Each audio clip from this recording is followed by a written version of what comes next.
Israel जा गज़ा ते हमला जारी बमबारी सबब वधीक 43 फ़लस्तीनी शहीद 180 खां वधीक ज़ख़्मी।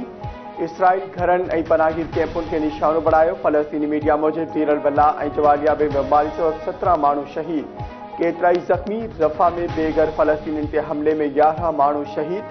उत्तर गज़ा में हमलनि दौरान 10 ॼणा शहीद ऐं बैतुल हनून में 3 माण्हू शहीद थी विया। 7 अक्टूबर खां हेल ताईं शहीद थी फ़लस्तीनियुनि जो अंग 30,320 थी वियो।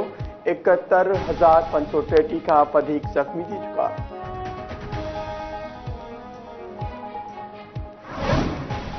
इसराइल जी डाढ़ ख़िलाफ़ सॼी दुनिया में एहतजाज। वाशिंगटन में सवे माण्हू फ़लस्तीनियुनि जी हिमायत में रोडनि ते निकिरी आया। जर्मनी में फ़लस्तीनियुनि जी हिमायत में मुज़ाहिरो। ग्लासगो ऐं लंडन में इसराइल ख़िलाफ़ नारेबाज़ी। आयरलैंड में क्यूबा में सवे माण्हुनि जा मुज़ाहिरा। गज़ा में जंग बंदि करण जो मुतालबो। मलेशिया ऐं इटली में नेतन्याहू ख़िलाफ़ एहतजाज कयो वियो।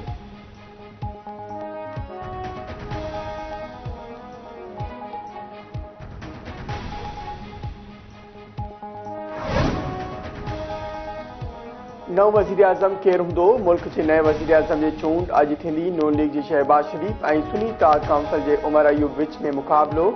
नए चूंडियल वज़ीर आज़म जी अलफ़बरदारी तक़रीब सूमर ते थींदी। तयारियूं मुकमल कयूं वियूं।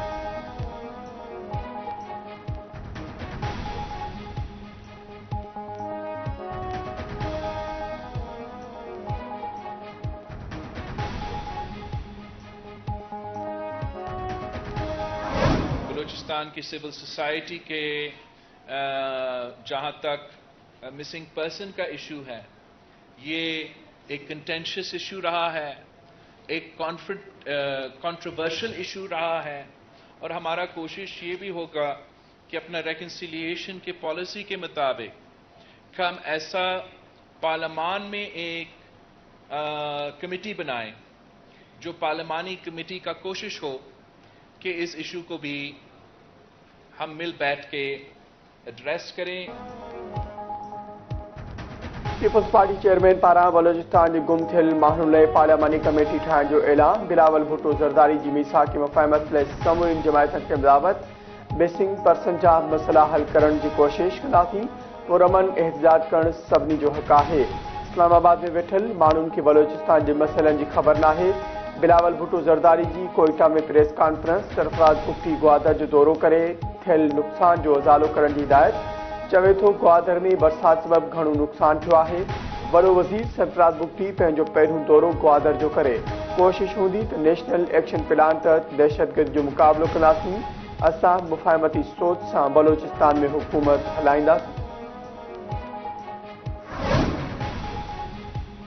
ANP तरफ़ां सदारती इलेक्शन में आसिफ अली ज़रदारी जी हिमायत जो ऐलान। आसिफ ज़रदारी सां ANP खैबर पख्तूनख्वा जे सदर एमल वली ख़ान जी मुलाक़ात।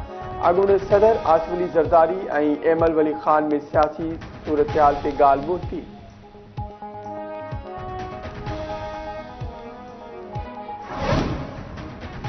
सदारती चूंडुनि लाइ आसिफ अली ज़रदारी ऐं महमूद ख़ान अचकज़ई जा नामज़दगी काग़ज़ जमा।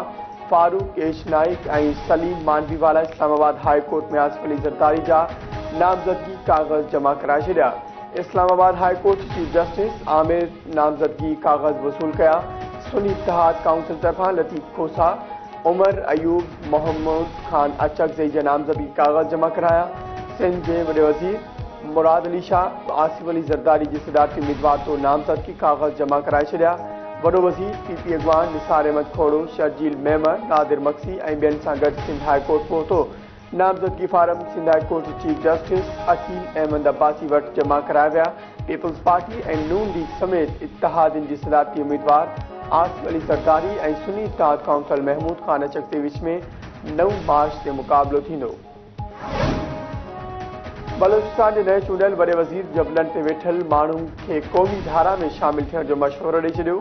सरफराज बुगटी चयो आहे पाकिस्तान में सियासी बेयकीनी वारी सूरतहाल आहे। बलोचिस्तान वॾनि चैलेंजिस खे मुंहुं ॾेई रहियो आहे। पीपल्स पार्टी खे मुल्क में ॾुखियाईनि मां खणी सघे थी। हिन वक़्तु मुफ़ाहिमत जी सियासत जी ज़रूरत आहे।